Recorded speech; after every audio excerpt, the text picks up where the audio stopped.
maka aku dukung. Pasti sebelumnya aku research dulu tuh orang, siapapun yang aku ingin dukung, pasti aku browsing dulu, dia siapa sih ini kok diomongin orang, sampai dia bisa meyakinkan aku gitu. Pemirsa, Presiden Joko Widodo melakukan groundbreaking industri baterai listrik PT HKML Baterai Indonesia di Karawang, Jawa Barat. Dan berikut sambutan Presiden Joko Widodo. Kita terlalu norak dengan soal-soal yang fantasizing semacam itu. Kita patut bersyukur hari ini bisa menyaksikan groundbreaking pembangunan pabrik baterai kendaraan listrik pertama di Indonesia dan bahkan yang pertama di Asia Tenggara dengan nilai investasi sebesar 1,1 miliar dolar Amerika. Jangan-jangan ngibul lagi. Karena itu waktu dia janjikan sesuatu yang lebih dramatis lagi, orang akan pergi pada psikologi pertama. Jangan-jangan ngibul lagi. Deretan fitnahnya itu udah luar biasa dan yang semuanya akhirnya nggak terbukti. Tapi terus di-generate itu fitnah. Terus terang, percakapan Rocky ini memalukan. Umumnya para pembenci Jokowi kan memang nggak pintar. Pembangunan pabrik ini merupakan wujud keseriusan pemerintah untuk melakukan hilirisasi industri. Indonesia akan bisa menjadi produsen utama produk-produk barang jadi berbasis nikel seperti baterai lithium, baterai listrik, baterai kendaraan listrik. Kalau pemerintah bikin kebijakan yang baik, saya nggak akan puji. Karena saya gaji dia untuk bikin yang baik. Begitu ada bau busuk, saya ketok palanya tuh dengan satire tuh. Lu gua gaji, lu bikin kebijakan yang buruk. Itu aja kan. Hati mereka sudah begitu dikuasai perasaan buruk. Ini mungkin terjadi karena kalau sebenarnya Jokowi pintar dan baik, ini akan mengganggu keseimbangan jiwa mereka yang selama ini menganggap Jokowi bodoh dan jahat. Karena itu strategi bisnis besar negara adalah keluar secepatnya dari jebakan negara pengekspor bahan mentah. Melepaskan ketergantungan pada produk-produk impor dengan mempercepat revitalisasi industri pengolahan. Negara kita, Indonesia, memiliki cadangan nikel terbesar di dunia. Lalu orang mulai cari keterangan dalam prestasi Pak Jokowi. Kenapa dia pesimis? Sebab bab 1 dari biografi nanti. Jadi bab 1 ngibul, bab terakhir asbun. Karena orang nggak lihat konsistensi kan? Mereka ingin sekali percaya bahwa Jokowi itu buruk, busuk, bodoh, pandir, pembohong. Mereka tidak ingin menerima kenyataan bahwa Jokowi sebenarnya baik, bersih, pintar, cerdas, jujur. Hilirisasi industri nikel akan meningkatkan nilai tambah biji nikel secara signifikan. Jika diolah menjadi sel baterai, nilainya bisa meningkat 6-7 kali lipat. Dan jika menjadi mobil listrik, akan meningkat lebih besar lagi nilai tambahnya, yaitu 11 kali lipat. Jadi ini soalnya, jadi orang merasa kok ada yang aneh dalam Pak Jokowi adalah soal SMK yang adalah ngibul. SMK itu kan bab pertama, tapi Presiden Jokowi ngibul. Jadi begini, keyakinan kita, Bung, kalau itu belum dibuktikan, belum tuntas, iya. Tapi apakah ada progres? Ya. Kita juga mengawal dari dalam. Benar. Jadi tertanamlah pada publik istilah ngibul. Kalau otaknya kosong, pusat pemerintahan tuh nggak ada gunanya tuh. Saya sudah datang lihat bagaimana progres daripada pabrik SMK itu. Belum selesai, ya. Nggak bisa dong dia ngomong seenaknya saja menghujat tanpa ada counter dan saya tidak waktu pada kita. Faktanya itu. Ya faktanya ada progres juga yang saya lihat. Yang mana? SMK? Ya ada. Saya udah lihat di lapangan. Iya, bisa nanti 2024. Tema Hannover Messe 2021 adalah transformasi teknologi.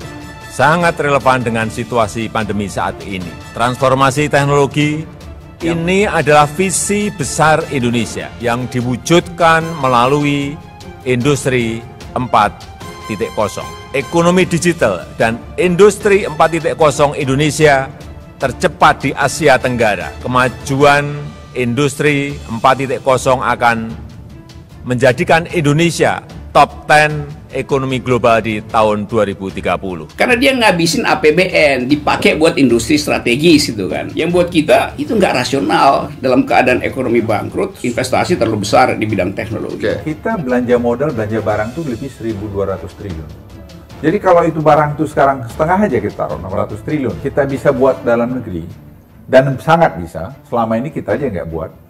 Itu kan like 55 billion US dollar. 55 billion US dollar itu berapa puluh atau berapa juta lapangan kerja yang tercipta. Berapa penghematan kita lakukan. Nah, Presiden minta itu sekarang kita gas semua itu. Orang dengan keinginan untuk menghasilkan masa depan, tetapi dia punya problem dengan masa lalu tuh, dan itu akan diungkapkan terus dalam politik. Mudah-mudahan dia bisa selesaikan dilema itu. Nah, kita sudah siap juga. Siapnya apa? Kita punya hydropower di Kalimantan Utara, itu ada 13.000 megawatt. Sekarang sedang mau under construction dengan Adam Forest Q dari Australia, dan juga dengan Singsang dari China, dan juga dengan Jepang. Segitiga itu, dan pemerintah Indonesia. Kita sudah punya industri, downstream industri nikel ore, sudah kathode sudah, precursor sudah, Hyundai mobil akan produksi mulai tahun ini, mobil listrik. Jadi sebenarnya ekonomi kita tuh akan sangat naik, karena ini ciptakan lapangan kerja puluhan ribu kan. Theoretically tidak mungkin terjadi, karena terlalu kecil kemampuan maneuvering dari dua menteri itu. Ya masih ada sayangnya gitu, sehingga rasa sayang itu nanti ada keajaiban datang dari situ. Misalnya sekarang CATL invest di Indonesia untuk lithium baterai. Saya bilang kenapa? Sovereign Wealth Fund, melalui Sovereign Wealth Fund kita nggak invest juga di headquarternya sana di China. Ya, kan kita pemain sekarang. Barangnya dari kita kok. Selain itu, pengembangan industri baterai juga akan meningkatkan daya tarik Indonesia sebagai negara tujuan investasi dari industri turunan yang menggunakan baterai, seperti investasi motor listrik, bus listrik, dan industri mobil listrik. Pemerintah juga akan terus menggulirkan reformasi struktural untuk memberikan kepastian hukum dan kemudahan perizinan kepada para pelaku usaha, para investor untuk mengembangkan usahanya di negara kita Indonesia. Orang yang paham tentang cara merekat furniture negara dan bukan sekedar merekat mebel yang rusak. Terima kasih. Pemerintah juga terbuka atas berbagai inisiatif kerjasama dengan negara-negara sahabat. Saya berharap kolaborasi antara perusahaan Korea Selatan dengan perusahaan Indonesia ini semakin bisa diperkuat, termasuk realisasi kerjasama investasi dalam industri baterai dan kendaraan listrik ini. Presiden Joko Widodo melakukan groundbreaking pembangunan pabrik baterai kendaraan listrik di Karawang, Jawa Barat. Pada kesempatan tersebut, Jokowi didampingi oleh Menko Maritim dan Investasi Luhut Binsar Panjaitan, Menteri BUMN Erick Thohir, dan Menteri Investasi atau Kepala BKPM Bahlil Lahadalia.